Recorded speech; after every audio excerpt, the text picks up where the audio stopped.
تمنا ہے مدینے جا کر میں بھی سرکار دو عالم سے ملاقات کروں۔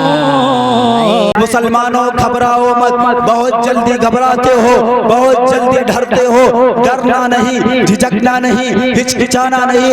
تم کو کس بات کا ڈر ہے؟ تمہارے ساتھ اللہ ہے۔ تم کہا کرو مکاروں سے، تم کہا کرو فرقہ پرست طاقتوں سے، جو سیدنا ابو بکر نے کہا تھا وقت کے ظالموں سے، وقت کے اوباشوں سے، وقت کے غنڈوں سے۔ سیدنا ابو بکر نے کہا تھا اللہ مولانا ولا مولا لکم، ہمارا اللہ مولا ہے، ہمارا اللہ کارساز ہے، ہمارا اللہ ذمہ دار ہے، ہمارا اللہ ہماری حفاظت کرنے والا ہے۔ ہمارے پاس تو مولا کی شکل میں ہمارا اللہ موجود ہے، تمہارے پاس کوئی نہیں، تمہارا کوئی مولا نہیں، پھر ڈرنے کی کیا بات ہے، جھجکنے کی کیا بات ہے؟ میں جہاں جاتا ہوں اکثر مجھ سے لوگ پروگرام سے پہلے کہتے ہیں اللہ جانے میرے اندر کون سی ایسی کمی ہے۔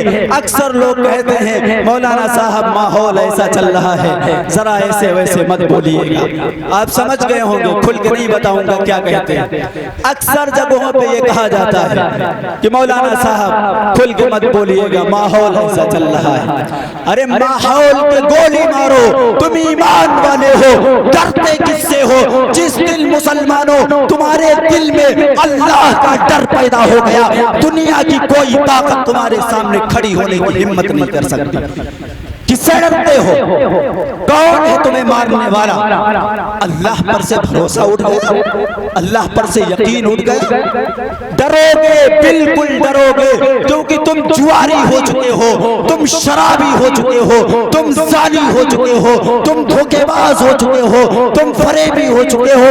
ڈرو گے، ہر حال میں ڈرو گے۔ اللہ کی قسم اگر یہ گناہ چھوڑ دو گے تو قیامت تک کوئی طاقت پیدا نہیں ہے جو تمہیں ڈرا سکتا۔ بالکل ڈرو گے۔ کیوں جوا کھیلتے ہو؟ کس نے تمہیں جوا کھیلنے کی اجازت دی ہے؟ کیوں شراب پیتے ہو؟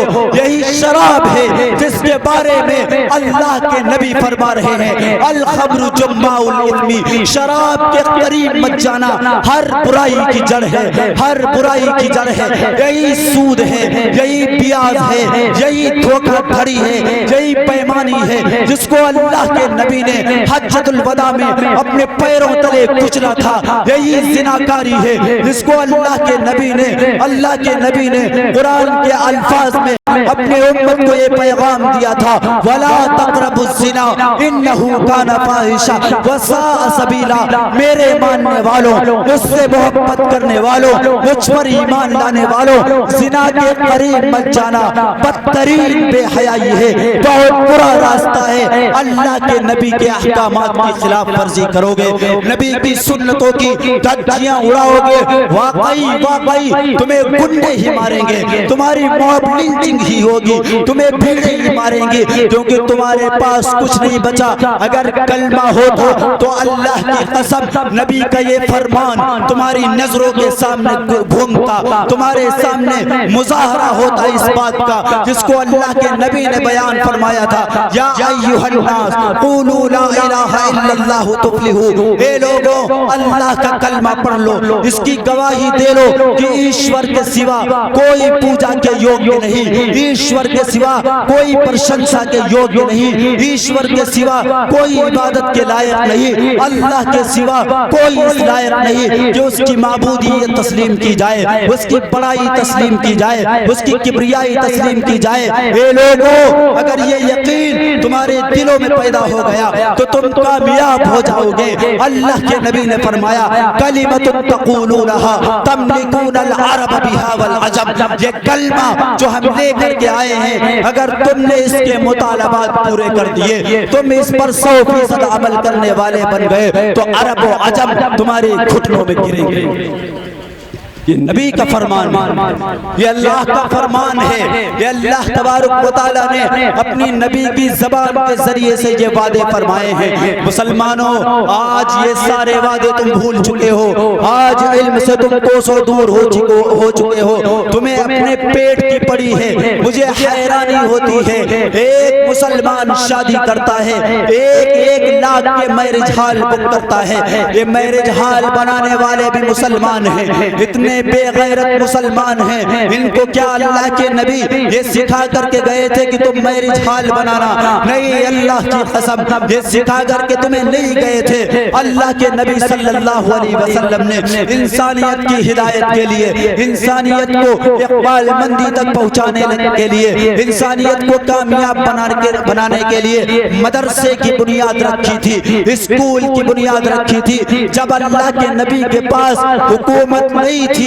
اللہ کے نبی کا سکہ پوری دنیا میں عام نہیں ہوا تھا، جب مکہ فتح نہیں ہوا تھا، اس سے پہلے ہی اللہ کے نبی صلی اللہ علیہ وسلم نے دار ارقم کی بنیاد رکھی تھی۔ آپ سب جانتے ہوں گے، لیکن جس وقت اللہ کے نبی کو غلبہ عطا ہو گیا، جس وقت اللہ کے نبی کی حکومت مدینے پر چھا گئی، مکے پر چھا گئی، تو آپ نے صفہ یونیورسٹی قائم کی تھی۔ یہ کام مسلمانوں نبی کے صدقے میں تمہیں بنے ہیں، لیکن مسلمان 2,000 کا کھانا کھاتا ہے، 2 روپے اسکول میں دینا پسند نہیں کرتا، 2 روپے مدرسے میں دینا پسند نہیں کرتا، 2 روپے اپنے بچے کی پڑھائی کے لیے دینا پسند نہیں کرتا۔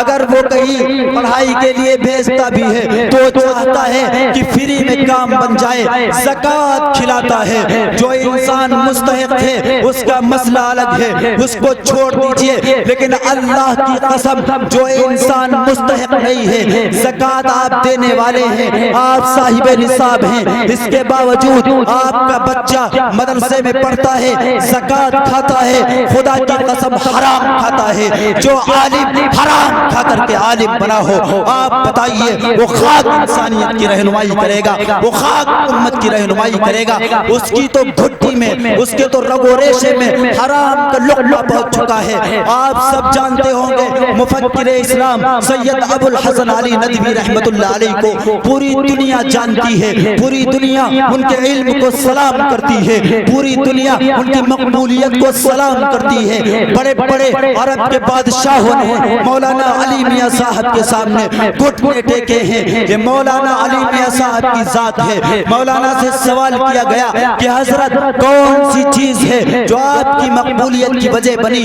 کیا وجہ ہے کہ ساری دنیا میں آپ کی مقبولیت کے ڈنکے بجتے ہیں؟ میرے بھائیوں، آج میں آپ کو بتاتا ہوں، دنیا کے اندر کوئی ایسی بڑی یونیورسٹی نہیں ہے۔ الفاظ پر غور کریے گا، مدرسے کا نام نہیں لے رہا، آپ سمجھیں گے کہ مولانا تھے اس لیے مدرسے سے تعلق تھا تو مدرسے کی لائن سے ان کی خدمتیں ہوں گی، ہرگز نہیں۔ میں یونیورسٹی کا نام لے رہا ہوں، دنیا کی سب سے بڑی سمجھی جانے والی یونیورسٹی، آکسفورڈ یونیورسٹی ہو یا قرطبہ کی یونیورسٹی ہو یا مصر کی یونیورسٹی ہو، قاہرہ کی یونیورسٹی ہو، دنیا کی بڑی بڑی یونیورسٹیاں اٹھا کر کے دیکھیے تاریخ اپنے علماء کی، جنہوں نے حرام کا لقمہ نہیں کھایا۔ اللہ تبارک و تعالیٰ نے مولانا علی میاں صاحب کو یہ مقبولیت دی۔ ان سے سوال کیا گیا، حضرت مولانا آپ کی مقبولیت کی کیا وجہ ہے، کیا راز ہے؟ مولانا رحمت اللہ علیہ فرمانے لگے، میرے پاس کوئی بڑا عمل نہیں ہے، میرے پاس کوئی ایسا عمل نہیں ہے کہ اللہ تبارک و تعالیٰ مجھے اتنی مقبولیت دے دے، لیکن ہاں مجھے ایک بات یاد پڑتی ہے کہ جب سے میں نے ہوش سنبھالا ہے تب سے لے کر کے آج تک میرے گردن کے نیچے، میری حلق کے نیچے حرام کا ایک لقمہ نہیں اترا ہے۔ یہ ہے مولانا علی میاں رحمت اللہ علیہ کی مقبولیت کی وجہ۔ میں بتا رہا تھا آپ کو کہ دنیا کے اندر کوئی ایسی بڑی یونیورسٹی نہیں ہے جس یونیورسٹی کے سلیبس میں حضرت مولانا کی کوئی کتاب کتاب شامل نصاب نہ ہو. علماء بہت ہیں, مفکر بہت ہیں, بڑے بڑے دانشور بہت ہیں, لیکن اللہ تبارک و تعالیٰ نے جو مقبولیت حضرت مولانا کو دی تھی, دنیا کے اندر کسی عالم کو مقبولیت نہیں ملی. کون عالم ایسا ہے جس کی بڑی بڑی یونیورسٹیوں میں کتابیں شامل نصاب ہوں, جس کی بڑی بڑی یونیورسٹیوں میں کتابیں سلیبس میں داخل کی گئی ہوں؟ یہ مولانا رحمت اللہ علیہ کی ترقی کا راز ہے. ان کی زبانی بتا رہا ہوں. انہوں نے کہا حرام کا ایک لقمہ میری حلق کے نیچے نہیں اترا. مسلمانوں تم کیا کر رہے ہو؟ مجھے شکایتیں ملتی ہیں کہ مسلمان سب سے بڑا جواری ہو چکا ہے. جو انسان جوا کھیلتا ہو, جو انسان سٹے بازی کرتا ہو, آج کل آئی پی ایل کا زمانہ چل رہا ہے, آئی پی ایل کا سٹا مشہور ہے. آپ کتنے دن تک کھائیں گے مسلمانوں؟ کتنے دن تک آپ اس حرام لقمے سے اپنا پیٹ پالیں گے؟ آپ کیا کر لیں گے؟ آخر ایک دن آپ کو مرنا ہے.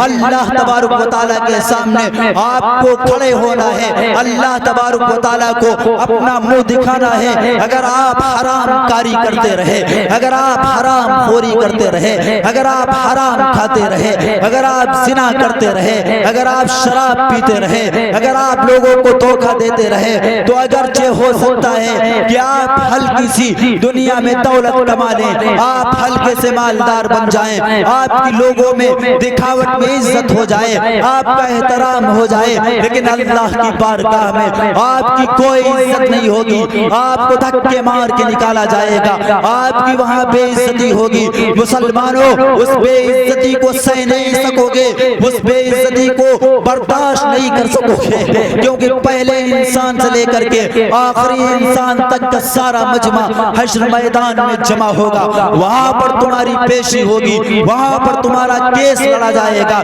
اگر تم کیس ہار گئے تو منہ دکھانے کے قابل نہیں بنو گے. اس لیے ان چیزوں سے توبہ کر لو اور دین اسلام کی طرف لوٹ آؤ. کھانے کے چکر میں مت پڑو. اسکول بناؤ, اسکول. تمہارے بچے آئی ایس بننے چاہیے, تمہارے بچے ڈاکٹر بننے چاہیے, تمہارے بچے انجینئر بننے چاہیے, تمہارے بچے اچھے علماء بننے چاہیے, تمہارے بچے اچھے فضلاء بننے چاہیے. اگر یہ چیزیں کر لو گے تو جو سازشیں آج تمہارے خلاف رچی جا رہی ہیں, وہ سازشیں رچنے والے اپنی سازشوں میں کبھی کامیاب نہیں ہو سکتے. آج مجھ سے آپ کو یہ کہنا نہیں پڑے گا کہ مولانا صاحب آپ ذرا کھل کر کے مت بولیے گا, ڈر لگتا ہے کوئی کیس نہ بن جائے, ڈر لگتا ہے کوئی ایکشن نہ ہو جائے. لیکن خدا کی قسم اگر آپ اپنے بچوں کو پڑھانا سیکھ جائیں گے, اگر آپ اپنے بچوں کو قابل بنانا سیکھ جائیں گے, مت کھائیے, مت سوئیے, دن رات محنت کیجئے, مت گھر بنائیے, بس شادیاں کیجئے, کوئی ضروری نہیں. علم حاصل کرنا ضروری ہے. اللہ کے نبی تمہیں یہ سکھا کر کے گئے ہیں, طلب العلم فریضۃ علی کل مسلم, ہر مسلمان مرد و عورت پر علم کا حاصل کرنا فرض ہے. اگر تم نے علم حاصل نہیں کیا, مجھے حیرانی ہوتی ہے, تعجب ہوتا ہے کہ جس مذہب اسلام کا علم سے چولی دامن کا ساتھ ہے, آج سب سے زیادہ جاہل وہی قوم ہے, آج سب سے زیادہ ان پڑھ وہی قوم ہے. اللہ کے نبی صلی اللہ علیہ وسلم پر جو پہلی وحی نازل کی گئی اس کا تعلق علم سے ہے. اللہ کے نبی سے فرمایا گیا اقرأ بسم ربک الذی خلق, خلق الانسان من علق, اقرأ وربک الاکرم الذی علم بالقلم, علم الانسان ما لم یعلم. اے نبی پڑھیے اپنے رب کے نام سے, پڑھیے اس رب کے نام سے جس نے آپ کو پیدا کیا, جس نے ساری مخلوق کو پیدا کیا. پڑھیے اس پروردگار کے نام سے جس نے انسان کو قلم کے ذریعے سے علم سکھایا ہے. یہ پہلی وحی ہے. اگر اللہ تبارک و تعالیٰ کے چاہتے تو پہلی وحی توحید کے متعلق نازل کرتے, اللہ تبارک و تعالیٰ چاہتے تو پہلی وحی نماز کے متعلق نازل کرتے, اللہ تبارک و تعالیٰ چاہتے تو پہلی وحی حج کے متعلق, روزے کے متعلق نازل کرتے. لیکن نہیں, اللہ تبارک و تعالیٰ کو پتا تھا کہ اگر یہ قوم پڑھی لکھی ہوگی, اگر مسلمان پڑھ لکھ جائیں گے تو وہ سب کچھ سمجھیں گے, سب کچھ جانیں گے. اس دنیا پر حکومت کریں گے۔ مسلمانوں تمہیں پتا ہے کہ اس روئے زمین پر مسلمانوں نے ایک دو دن نہیں، میں سرزمین ہندوستان کی بات کر رہا ہوں، سرزمین ہندوستان میں مسلمانوں نے ایک دو دن نہیں 1000 سال تک حکومت کی ہے۔ 1000 سال معنی رکھتا ہے، 1000 سال تک اس روئے زمین پر مسلمانوں نے حکومت کی ہے۔ اور پھر مسلمانوں نے کیا کیا نہیں دیا، آپ اپنی آنکھوں سے مشاہدہ کریے۔ لال قلعہ ہمارا ہے، تاج محل ہماری ہے، قطب مینار ہمارا ہے، ارے سب کچھ ہمارا ہے۔ یہ سب کچھ ہمارا ہونے کے باوجود غدار ہم سے کہتے ہیں یہ دیش تمہارا نہیں، اس دیش سے تم نکل جاؤ۔ اسی لیے کہتے ہیں کیونکہ ہمیں پتا ہی نہیں کہ ہم نے اس ملک کو کیا کیا دیا ہے۔ ہمارے بزرگوں کے خون سے یہ زمین رنگین ہے، ہمارے بزرگوں کی قربانیوں کے بعد بھارت کو آزادی ملی ہے، ہندوستان کو آزادی ملی ہے۔ اگر تم چین کی سانس لے رہے ہو، اگر تم سکون کے ساتھ اس دھرتی پر رہ رہے ہو تو ہمارے بزرگوں کا صدقہ ہے، ہمارے بزرگوں کی قربانیاں ہیں، ہمارے بزرگوں نے پھانسیوں کے پھندوں کو چوما ہے، تب جا کر کے ہندوستان آزاد ہوا ہے۔ آج تم ہم سے کہتے ہو کہ اس دیش سے نکل جاؤ، بھارت سے نکل جاؤ، بھارت ہمارا دیش ہے، تمہارے باپ کی جاگیر نہیں ہے۔ اس دیش کے لیے ہم نے اپنا خون بہایا ہے، ضرورت پڑی تو پھر خون بہائیں گے، اس دیش کو آزاد کرائیں گے ہر ظالم انسان سے، ہر ظالم طاقت سے، ہر دھوکے باز سے، ہر اس انسان سے جو اس دیش کو کھوکھلا کرنا چاہتا ہے، ہر اس انسان سے جو اس دیش میں امن و شانتی کی جو فضا ہے اس میں آگ لگانا چاہتا ہے، ہر اس انسان کی پالیسی سے، ہر اس انسان کی سازش سے اس دیش کو آزاد کریں گے جو ہندو اور مسلمانوں کو لڑوانا چاہتا ہے۔ یہ سازشیں تمہاری کامیاب نہیں ہونے دی جائیں گی۔ جس طرح سے ہمارے علماء نے، جس طرح سے ہمارے فضلاء نے پہلے قربانیاں پیش کی تھی، اسی طریقے پر یہ ہمارے نبی ہمیں سکھا کر کے گئے ہیں۔ ہماری زمین پر اگر آنچ آئے گی تو ہماری گردن حاضر ہے، ہمارا خون حاضر ہے، ہم اس دیش کے ساتھ وفادار ہیں۔ او ظالموں، ہمیں تمہیں سرٹیفکیٹ دینے کی ضرورت نہیں ہے، ہمیں تمہیں ثبوت دینے کی ضرورت نہیں ہے۔ تم کون ہوتے ہو ثبوت مانگنے والے؟ تم کون ہوتے ہو ہم سے یہ کہنے والے کہ تم اس دیش سے نکل جاؤ؟ یہ دیش ہمارا ہے، تمہاری کوئی اوقات نہیں، تمہاری کوئی حیثیت نہیں، تم سے ذرہ برابر اللہ کی قسم ہم نہیں ڈرتے۔ ہمارے اندر اور ہمارے دل کے اندر ڈر صرف رب ذوالجلال کا ہے جو احکم الحاکمین ہے، جو تم پر بھی حاکم ہے۔ تم پڑھو تاریخ، فرعون سے زیادہ ظالم تم نہیں ہو، نمرود سے زیادہ ظالم تم نہیں ہو، شداد سے زیادہ ظالم تم نہیں ہو۔ ہمارے سامنے یہ ہسٹری ہے، ہمارے سامنے یہ تاریخ ہے، ہمارے سامنے یہ اتہاس ہے، ہمارے سامنے قرآن کی آیتیں ہیں، یہ کوئی من گھڑت قصے نہیں ہے۔ ہمیں پتا ہے کہ ہم سب کے ابا، ہمیں پتا ہے کہ ہمارے نبی اکرم صلی اللہ علیہ وسلم کے ابا کو دیش سے نکالا گیا تھا۔ آپ جانتے ہوں گے سیدنا ابراہیم کو عراق سے نکالا گیا تھا، سیدنا ابراہیم کو آگ میں جلایا گیا تھا۔ آپ کو پتا ہوگا کہ سیدنا موسیٰ کو مصر سے نکالا گیا تھا۔ آپ کو پتا ہوگا کہ ہمارے نبی کو، ہمارے چہیتے سردار کو مکے سے نکالا گیا تھا۔ آپ کو پتا ہوگا کہ سیدنا یوسف کو جیل کے اندر ڈالا گیا تھا۔ یہ ہماری پرانی تاریخ ہے، ہم ان کو چومتے ہیں، ان سزاؤں کو چومتے ہیں۔ تم ہمیں جیل میں ڈالتے ہو تو ہم سمجھتے ہیں سیدنا یوسف کی سنت پر عمل کرتے ہیں۔ تم ہمیں جلا وطن کرو گے تو ہم سمجھیں گے کہ ہم نے اپنے محبوب کی سنت پر عمل کیا ہے۔ تم ہمیں آگ میں ڈالو گے تو ہم سمجھیں گے کہ ہم نے سیدنا ابراہیم کی سنت پر عمل کیا ہے۔ لیکن تم ہمارے دلوں سے ایمان کی دولت نہیں نکال سکتے۔ ہمیشہ سے تمہیں ایمان سے چڑھ رہی ہے، ہمیشہ سے تمہیں اس بات سے چڑھ رہی ہے کہ مسلمان ایک اللہ کی پوجا چھوڑ دے، مسلمان اللہ کی وحدانیت کو بیان کرنا چھوڑ دے۔ صاف سن لو غداروں، صاف سن لو مکاروں، صاف سن لو گنڈوں، مسلمانوں کی جان میں جب تک جان باقی ہے تب تک تمہارا یہ خواب پورا نہیں ہونے والا۔ اس لیے میں تم سے اپیل کرتا ہوں، تم سے درخواست کرتا ہوں اور تمہیں چیلنج کرتا ہوں کہ اس جنگ کے بارے میں مت سوچو جو جنگ تم کبھی جیت نہیں سکتے، جس کا جیتنا تمہارے حصے میں نہیں لکھا گیا، تمہارے مقدر میں نہیں لکھا گیا، تمہاری تقدیر میں نہیں لکھا گیا۔ ہمیشہ سے اللہ تبارک و تعالیٰ نے اہل ایمان کو فتح عطا فرمائی ہے، یہ اللہ کا وعدہ ہے، اللہ کے وعدے کبھی جھوٹے نہیں ہوتے۔ وَأَنْتُمُ الْأَعْلَوْنَ إِن كُنتُم مُؤْمِنِينَ، یہ اللہ کا وعدہ ہے، ایمان والوں تم ہی سر بلند رہو گے، یہ اللہ کا وعدہ ہے۔ وَلَقَدْ كَتَبْنَا فِي الزَّبُورِ مِن بَعْدِ الذِّكْرِ أَنَّ الْأَرْضَ يَرِثُهَا عِبَادِيَ الصَّالِحُونَ، یہ اللہ کا وعدہ ہے۔ لیکن مسلمانوں یہ اللہ کے وعدے مسلمانوں کے ساتھ خاص نہیں، ایمان والوں کے ساتھ خاص ہے۔ ایمان پیدا کرو، ایمان والے تم تب بنو گے جب جوا چھوڑ دو گے، جب شراب چھوڑ دو گے، جب بھائیوں کا حق مارنا چھوڑ دو گے، جب باپ کے ساتھ گستاخی کرنا چھوڑ دو گے، جب اساتذہ کی بے عزتی کرنا چھوڑ دو گے، جب بڑے بھائی کو بے عزت کرنا چھوڑ دو گے، جب بےایمانیاں کرنا چھوڑ دو گے، تب تم ایمان والے بنو گے۔ اور ایمان والا ہونے کے لیے ضروری ہے کہ انصاف پر قائم رہو، انصاف پر۔ جس سے تمہاری دشمنی ہے مذہب اسلام، اس سے بھی دشمنی ادا کرنے کی تمہیں اجازت نہیں دیتا۔ صاف سن لو، اللہ کا قرآن کہتا ہے وَلَا يَجْرِمَنَّكُمْ شَنَآنُ قَوْمٍ عَلَىٰ أَلَّا تَعْدِلُوا اعْدِلُوا هُوَ أَقْرَبُ لِلتَّقْوَىٰ، یہ اللہ کا قرآن کہتا ہے یہ ایمان والوں اگر تمہاری کسی سے دشمنی ہے تو یاد رکھنا کہیں تم دشمنی میں حد سے تجاوز مت کر جانا، بلکہ اعتدال پر قائم رہنا، عدل پر قائم رہنا، ہمیشہ برابری کا معاملہ کرنا۔ اس لیے صاحب سن لو مسلمانوں، تم سے بھی کہتا ہوں اور ظالموں سے بھی کہتا ہوں کہ اسلام سب کے ساتھ برابری کا معاملہ کرتا ہے، سب کو یکساں حقوق دیتا ہے، سب کو یکساں رائٹس دیتا ہے، سب کو یکساں ادھیکار دیتا ہے، کسی پر ظلم کرنے کی ہرگز کسی کو اجازت نہیں دیتا۔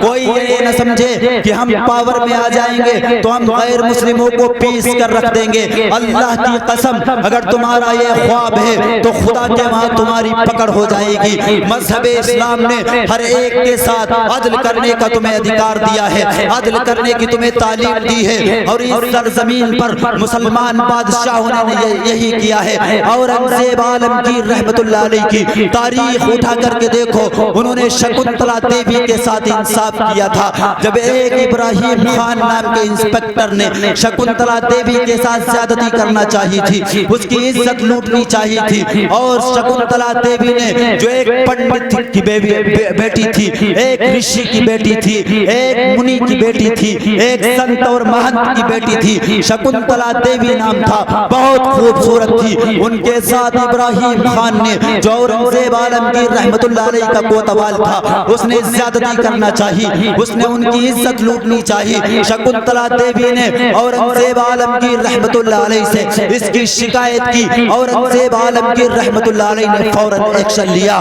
اور ابراہیم خان کے دونوں پیروں میں رسیاں باندھ کر ہاتھیوں سے 20 سے 2 ٹکڑے کروائے تھے۔ یہ ہے اورنگزیب عالمگیر رحمت اللہ علیہ کا انصاف۔ ارے تم کیا جانو انصاف کسے کہتے ہیں؟ تمہیں کیا پتا انصاف کس چڑیا کا نام ہے؟ تمہارا تو شیوا ظلم کرنا ہے، تمہارا تو شیوا مکاری کرنا ہے، تمہارا تو شیوا جھوٹ بولنا ہے۔ تم مغلوں کے اتہاس کو، مغلوں کی تاریخ کو اتہاس سے اور سلیبس سے مٹانا چاہتے ہو، مٹا لو، جتنی کوشش کرنا چاہتے ہو مٹا لو، لیکن مسلمانوں کے دلوں میں ان کے لیے محبتیں ہیں، کیونکہ انہوں نے ہندوستان کو لوٹا نہیں بلکہ ہندوستان کو دیا ہے۔ وہ تاج محل اٹھا کر کے اپنی قبر میں نہیں لیے چلے گئے، وہ لال قلعہ اٹھا کر کے اپنی قبر میں نہیں لیے چلے گئے، بلکہ آج بھی یہ لال قلعہ، آج بھی جہاں پر ترنگا شان سے لہراتا ہے، وہ لال قلعہ ہمارے بھائی نے تعمیر کیا ہے۔ آج بھی تاج محل جس سے ہمارے ملک کو فائدہ ہوتا ہے، ہمارے چہیتے ملک کو، ہمارے عزیز ملک کو فائدہ ہوتا ہے، وہ ایک مسلمان سپوت نے بنوایا ہے۔ تم کن کن نشانیوں کو مٹاؤ گے؟ تمہاری اوقات نہیں ہے مٹانا، تم تو صرف مٹانا جانتے ہو۔ اتہاس مٹانے سے اتہاس بنتا نہیں ہے، اتہاس رچنا پڑتا ہے۔ سیکھو کچھ ان لوگوں سے، تمہیں سیکھنا پڑے گا۔ تم سمجھتے ہو کہ ہم اتہاس مٹا دیں گے تو ہمارا اتہاس ہو جائے گا، اتہاس میں ہمارا نام آ جائے گا، ہرگز نہیں۔ بڑی قربانیوں کے بعد اتہاس رچنا پڑتا ہے، تب جا کر کے اتہاس بنتا ہے، یہ قربانیاں پیش کی گئی ہیں، تب جا کر کے ہندوستان کی سرزمین پر اور ہندوستان کے باشندوں کے دلوں میں آج بھی ان حضرات کا نام زندہ ہے۔ صرف اس لیے میں ان کا نام نہیں گنوا رہا کیونکہ یہ مسلمان تھے، ہرگز نہیں۔ جو عدل سے کام لے گا اس کی تعریف کرنا ہمارا حق ہے، اس کی تعریف کرنا ہمارا رائٹ ہے۔ جو ظلم سے کام لے گا اس کے ظلم کو لوگوں کے سامنے بیان کرنا ہماری اولین ذمہ داری ہے۔ اللہ کے نبی یہ ہمیں سکھا کر کے گئے ہیں، من رأى منکم منکرا فلیغیرہ بیدہ فإن لم یستطع فبلسانہ فإن لم یستطع فبقلبہ وذلک اضعف الایمان۔ اے ایمان والو، بزدل کیوں بنتے ہو؟ بزدل مت بنو، اللہ کی طاقت پر اعتماد کرو، اللہ کی طاقت پر بھروسہ کرو۔ بزدلی دکھاؤ گے تو بزدل ہی بنتے چلے جاؤ گے، رو گے تو رلائے جاؤ گے، گڑ گڑاؤ گے تو تمہیں لوگ مجبور کر دیں گے اس بات پر کہ تم ان کے قدموں پر گرو۔ لیکن اپنے ماتھے کو اللہ کے سامنے جھکانا سیکھو، خدا کے سامنے ہاتھ پھیلانا سیکھو، اپنی حاجتوں کو اللہ سے مانگنا سیکھو۔ اگر یہ طاقت تمہارے اندر پیدا ہو گئی، یہ تعلیم تمہارے اندر پیدا ہو گئی، یہ جذبہ تمہارے اندر پیدا ہو گیا، اللہ کی قسم تمہیں کوئی نہیں مٹا سکتا۔ آپ نے دیکھا نہیں، تاریخ پڑھیے کیسے کیسے لوگوں نے جتن کیے ہیں۔ منگولوں سے زیادہ ظالم کون ہوگا؟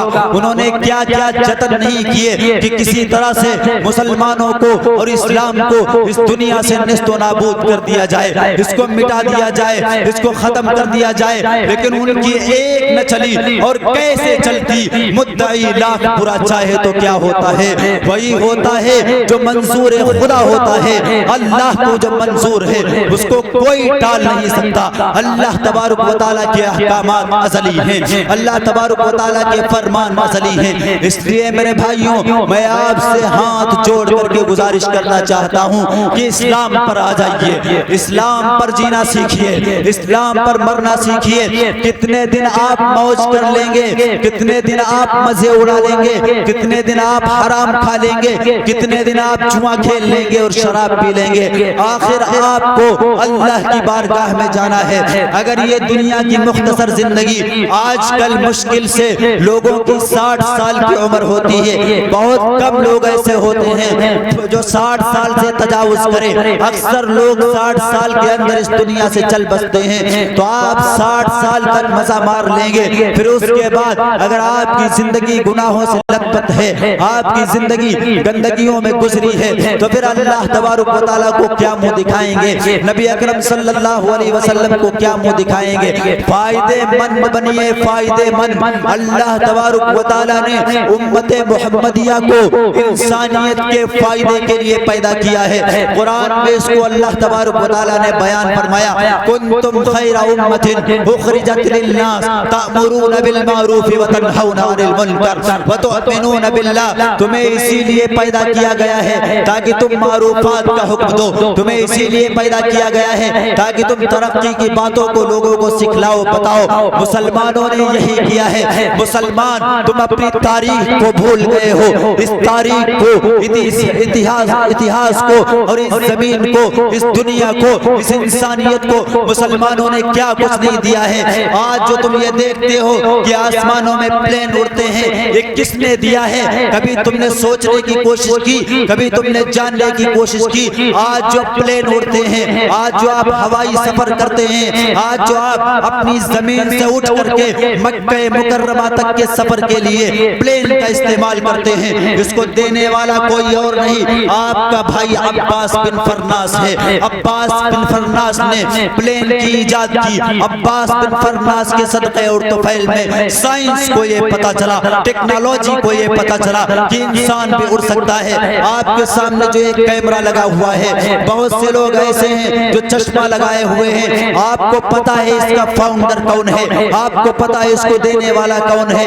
ابن الہیثم اس کو دینے والے ہیں۔ ابن الہیثم نے کیمرے کا آوشکار کیا، ابن الہیثم نے آپٹکس کا آوشکار کیا، ابن الہیثم نے چشمے کا آوشکار کیا۔ آج سرجری میں جو آلات استعمال ہوتے ہیں، 100 آلات سرجری میں استعمال ہونے والے، یہ کس نے دیا؟ ابو القاسم الزہراوی نے دیا۔ یہ سب مسلمان سپوت ہیں۔ 100 سرجری کے آلات دینے والے ابو القاسم الزہراوی خرابی، جس میں سے 60 آلات آج بھی استعمال ہوتے ہیں۔ عورتوں کو جب بچہ ہوتا ہے تو اس میں جس اوزار کا استعمال کیا جاتا ہے، جس ویپن کا استعمال کیا جاتا ہے، جس آلے کا استعمال کیا جاتا ہے، وہ ابو القاسم الزہراوی کا دیا ہوا آلہ ہے۔ مسلمانوں کیوں تاریخ بھول گئے ہو؟ یہ ہیں مسلم سائنسداں، یہ ہیں مسلم اسکالر۔ آج تم حرام کھا کھا کر کے اپنی عقلوں کو گھٹنے میں پہنچا چکے ہو، سوچنے کی صلاحیت کھو چکے ہو، سمجھنے کی صلاحیت کھو چکے ہو۔ یہ مسلم سائنسداں ہوئے ہیں، انہوں نے پڑھا اور پڑھ کر کے دنیا کو فتح کیا۔ یہ زمانہ بہت بے رحم ہے مسلمانوں، اس سے کوئی امید مت رکھو، کوئی توقع مت رکھو، یہ مت سمجھو کہ ہم روئیں گے تو ہمارے رونے کی وجہ سے زمانہ ہم پر ترس کھا جائے گا۔ ہرگز ترس کھانے والا نہیں ہے، بلکہ زمانے کو جھکنے پر مجبور کر دو، زمانے کو مجبور کر دو کہ وہ تمہارے سامنے سجدہ ریز ہو جائے، زمانے کو مجبور کر دو کہ وہ تمہارے اعتراف کو تسلیم کرے۔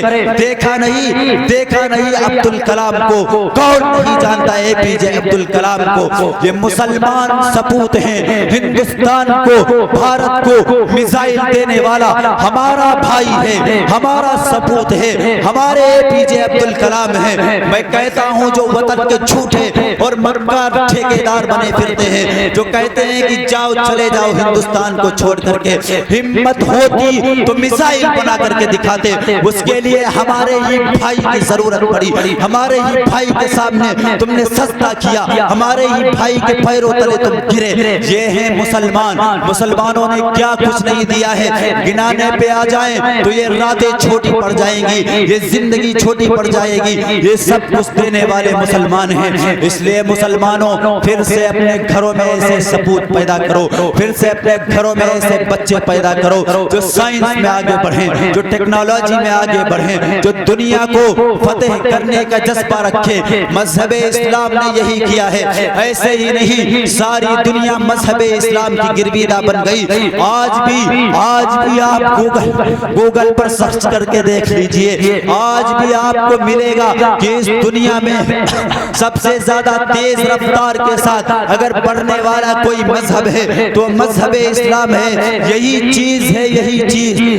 چیز ہے جو آج باطل طاقتوں کی نیندوں کو حرام کیے ہوئے ہے۔ وہ کہتے ہیں کیا وجہ کہ اسلام سب سے زیادہ تیزی کے ساتھ بڑھ رہا ہے؟ میں تمہیں بتاتا ہوں راز کی بات، کوئی وجہ نہیں ہے، کوئی طاقت نہیں ہے، کوئی پاور نہیں ہے، صرف اسلام کے پاس ایسے اخلاق ہیں، صرف اسلام کے پاس ایسے احکامات ہیں، صرف اسلام کی تعلیمات ایسی ہیں کہ انسان جب اسلام کو پڑھ لیتا ہے، یہ تو ہم مسلمان ان کے اتنے گندے بن چکے، ہم مسلمان اتنے گھٹیا بن چکے، ہم مسلمان اتنی زیادہ نچلی سطح میں جا چکے کہ ہمارے اندر اسلامی اخلاق نہیں پائے جاتے۔ اس لیے لوگ ہم سے بدظن ہو رہے ہیں، لوگ ہمارے اخلاق دیکھ کر کے اسلام کو جج کرنے کی کوشش کرتے ہیں، حالانکہ جو خود براہ راست مذہب اسلام کی تعلیمات کو پڑھ لے گا، جو قرآن کو پڑھ لے گا غیر جانبدار ہو کر، بغیر اپنے ذہن میں کسی فطور کو پیدا کیے ہوئے، وہ مذہب اسلام کا گرویدہ بنے ہوئے نہیں رہ سکتا، گرویدہ بنے بغیر نہیں رہ سکتا۔ یہ اسلام کی تعلیمات ہیں، اس لیے یہ راز کی بات ہم تمہیں بتاتے ہیں کہ سب سے زیادہ تیزی کے ساتھ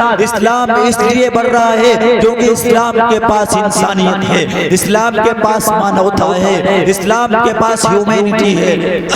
دنیا کے کسی مذہب میں اور کسی دھرم میں ایسی ہیومینٹی کی تعلیم نہیں پائی جاتی، ایسا مانوتا کا سندیش نہیں پایا جاتا جو مانوتا کا سندیش جناب محمد الرسول اللہ صلی اللہ علیہ وسلم نے اپنے ماننے والوں کو سکھلایا ہے۔ اللہ کے نبی صلی اللہ علیہ وسلم نے اپنے ماننے والوں سے فرمایا تھا الراحمون یرحمہم الرحمن ارحموا من فی الارض یرحمکم من فی السماء۔ زمین پر رہنے والوں تم زمین پر رہنے والوں پر رحم کرو، جب زمین پر رہنے والوں پر رحم کرو گے تو آسمان والا تم پر رحم کرے گا۔ اسلام نے فرمایا تھا السائی علی الارملۃ والمسکین کالقائم الذی لا یفطر وکالصائم الذی لا یفطر۔ کہ ایک مسکین کے لیے کھڑا ہونے والا، ایک یتیم کے لیے کھڑا ہونے والا، ایک کمزور کے لیے کھڑا ہونے والا، ایک غریب کے لیے کھڑا ہونے والا ایسے ہی کھڑا ہونے والا ہے جیسے سارا دن روزے رکھے، ساری رات قیام کرے۔ یہ اسلام کی تعلیم تعلیمات ہیں۔ اسلام غریبوں کے ساتھ حسن سلوک سکھاتا ہے، اسلام کمزور طبقات کے ساتھ رعایت کا معاملہ کرنا سکھاتا ہے، اسلام انسانیت سکھاتا ہے۔ یہ اسلام کی تعلیم ہے، اسلام ہی ہے جو بیان کرتا ہے من قتل نفسا بغیر نفس او فساد فی الارض فکأنما قتل الناس جميعا ومن احیاها فکأنما احیا الناس جميعا۔ کہ جس شخص نے کسی ایک انسان، الفاظ پر غور کریے گا، ہندو ہو، مسلمان ہو، سکھ ہو، عیسائی ہو، جینی ہو، بدھسٹ ہو، کوئی بھی ہو، کہیں سے بھی تعلق رکھنے والا ہو، ایک انسان، اسلام کہتا ہے کہ اگر کسی نے کسی ایک انسان کا خون کیا تو ایسے ہے جیسے اس نے ساری انسانیت کا خون کیا۔ اگر کسی نے ایک انسان کی جان بچائی تو ایسے ہی ہے جیسے ساری انسانیت کی جان بچائی۔ یہ ہے اسلام کی عالمگیر تعلیمات، یہ ہے اسلام کی آفاقی تعلیمات۔ یہی وجہ ہے کہ آج مذہب اسلام دنیا میں سب سے تیزی کے ساتھ بڑھتا ہوا نظر آتا ہے، اور ہمیں اللہ کی ذات سے یقین ہے کہ قیامت تک اگر سب سے زیادہ تیزی سے بڑھنے والا کوئی مذہب رہے گا تو وہ اسلام ہی رہے گا، کیونکہ اسلام جیسی عالمگیر تعلیمات دنیا کے اندر کسی مذہب میں، کسی فلسفی میں، اور کسی بھی ایجنسی کے پاس، اور کسی بھی تہذیب کے پاس اور ثقافت کے پاس موجود نہیں ہے۔ تمہارے وہاں تو یہ سکھایا جاتا ہے کہ رام کے نام پر لوگوں کی ہتیا کر دو، لوگوں کی موب لنچنگ کر دو۔ میں یہ نہیں سمجھتا کہ تمہارا دھرم ایسا کہتا ہے، میں جانتا ہوں کسی کا دھرم مارنے کی تعلیم نہیں دیتا، کسی کا دھرم دوسروں کو پریشان کرنے کی تعلیم نہیں دیتا۔ یہ تمہاری بدتمیزی ہے، یہ تمہاری غنڈہ گردی ہے، تم طاقت کے نشے میں چور ہو اس لیے یہ حرکتیں کرتے ہو، ورنہ کسی کا مذہب کسی کی جان لینے کی ہرگز اجازت نہیں دیتا۔ تم رام کا نام لے کر کے رام کو بدنام کرنا چاہتے ہو، تم کرشن جی کا نام لے کر کے کرشن جی کو تم بدنام کرنا چاہتے ہو، تم سناتن دھرم کو بدنام کرنا چاہتے ہو۔ میرے بھائیو، باز آ جاؤ، باز آ جاؤ، تمہیں بھگوان کا واسطہ، تمہیں ایشور کا واسطہ، اگر باز نہیں آؤ گے مرنے سے پہلے زمین میں دھسو گے، مرنے سے پہلے کوڑ کا مرض ہوگا، مرنے سے پہلے اپاہج ہو جاؤ گے، مرنے سے پہلے تمہارے ہاتھ پیر ٹوٹ جائیں گے۔ اگر تم نے ظلم بند نہیں کیا تو طاقت ہمیشہ نہیں رہتی، جس کو عروج ہوتا ہے اس کو زوال بھی آتا ہے، سورج نکلتا ہے تو ڈوبنے کے لیے طاقت آتی ہے، تو جانے کے لیے ایک دن یہ طاقت آئے گی۔ یاد رکھو، تمہیں سر چھپانے کے لیے جگہ نہیں ملے گی، تمہیں دھرتی نہیں ملے گی جس پر تم پیر رکھ سکو۔ اس لیے باز آ جاؤ، سناتن دھرم کو بدنام مت کرو، رام جی کو بدنام مت کرو۔ یہ سب مہا پروش تھے، یہ سب بہت بڑے اللہ والے تھے، ایشور والے تھے، سنت تھے، مہنت تھے۔ انہوں نے کبھی مارنے کی تعلیم نہیں دی، انہوں نے کبھی ظلم کرنے کی تعلیم نہیں دی۔ تم نے بدنام کیا ہے، تم ٹھیکیدار بن کر کے آج بدنام کرتے ہو رام جی کو، آج بدنام کرتے ہو کرشن جی کو۔ بدنام کرنا چھوڑ دو، ورنہ رام جی کی ناراضگی تم پر برسے گی، کرشن جی کی ناراضگی تم پر برسے گی، ایشور کی ناراضگی تم پر برسے گی۔ بدنام مت کرو جس طرح سے مسلمان بدنام نہیں کرتا۔ مسلمان اگر لڑائی کرتا ہے تو وہ دھرم کا نام نہیں لیتا، مسلمان اگر لڑائی کرتا ہے تو نبی کا نام نہیں لیتا، مسلمان اگر لڑائی کرتا ہے تو قرآن کا نام نہیں لیتا، اور لینا بھی نہیں چاہیے۔ جو لے گا اس سے بڑا دہشت گرد کوئی نہیں، اس سے بڑا آتنکوادی کوئی نہیں، اس سے بڑا ظالم کوئی نہیں۔ قرآن کی یہ تعلیم ہی نہیں، قرآن کی یہ شکشا ہی نہیں، قرآن کی یہ گائیڈنس ہی نہیں کہ کسی کو مارا جائے، بلکہ قرآن کی وہ گائیڈنس ہے جو ہم نے ابھی کہا کہ جس نے کسی ایک انسان کو مارا اس نے ساری انسانیت کو مار دیا، جس نے کسی ایک انسان کی جان بچائی اس نے ساری انسانیت کی جان بچا لی۔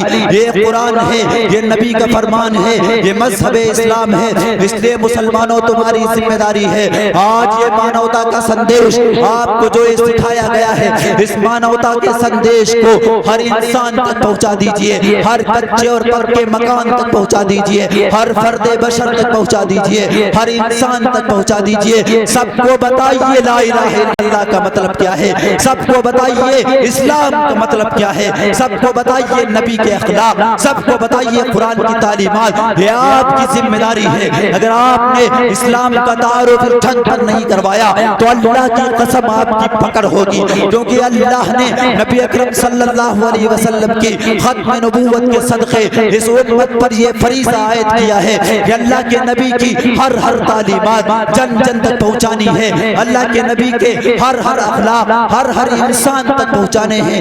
یہ اسلام کا آپ سے مطالبہ ہے، یہ قرآن کا آپ سے مطالبہ ہے، یہ نبی کا آپ سے مطالبہ ہے، یہ اللہ کا آپ سے مطالبہ ہے۔ آپ اپنے کیریکٹر کو بگاڑ کر کے، آپ اپنے اخلاق کو تباہ و برباد کر کے اسلام کو بدنام کرنے کی کوشش مت کیجئے۔ آپ کا کیریکٹر گندا ہو چکا، آپ کے اخلاق گندے ہو چکے، اس لیے غیر مسلم بھائی سمجھتا ہے تو یہی سمجھتا ہے کہ ایسا ہی اسلام ہے۔ حالانکہ میں غیر مسلم بھائیوں سے کہنا چاہتا ہوں کہ آج کل کے مسلمانوں کا اخلاق اور اسلام کے اخلاق میں، اسلام کی تعلیمات میں زمین و آسمان کا فرق ہے۔ اسلام وہ نہیں جیسا آج کل کا مسلمان ہے۔ مسلمان بگڑ چکا، مسلمان کے اندر فساد آ چکا، مسلمان کے اخلاق فاسد ہو چکے۔ اگر کسی کو صحیح اسلام جاننا ہے تو اس کو اللہ کے نبی کے اخلاق کا مطالعہ کرنا پڑے گا، اسٹڈی کرنی پڑے گی۔ اگر کسی کو صحیح اسلام جاننا ہے تو اس کو قرآن کی تعلیمات پڑھنی پڑے گی، اس کا ادھین کرنا پڑے گا، اس کا مطالعہ کرنا پڑے گا۔ اگر قرآن کو سمجھ کر کے نبی اکرم صلی اللہ علیہ وسلم کے اخلاق کو، نبی اکرم صلی اللہ علیہ وسلم کی احادیث کو پڑھ کر کے اسلام کو پرکھنے کی کوشش کرو گے تب تو تمہیں صحیح راستہ ملے گا۔ لیکن آج کل کے بے ایمان مسلمان، آج کل کے دھوکے باز مسلمان یہی مسلمان ہیں جو بھائیوں کی جائیداد کی بے ایمانیاں کرتے ہیں، یہی مسلمان ہیں جو جائیداد کی خاطر بھائیوں سے لڑتے ہیں، بھائیوں کو گولیاں مارتے ہیں، یہی مسلمان ہیں جو جائیداد کی خاطر، پیسے کی خاطر رشتہ داریوں سے رشتہ توڑتے ہیں۔ خاک ہیں یہ مسلمان، انہیں مسلمان کہنے والا بھی مجرم ہو جائے گا۔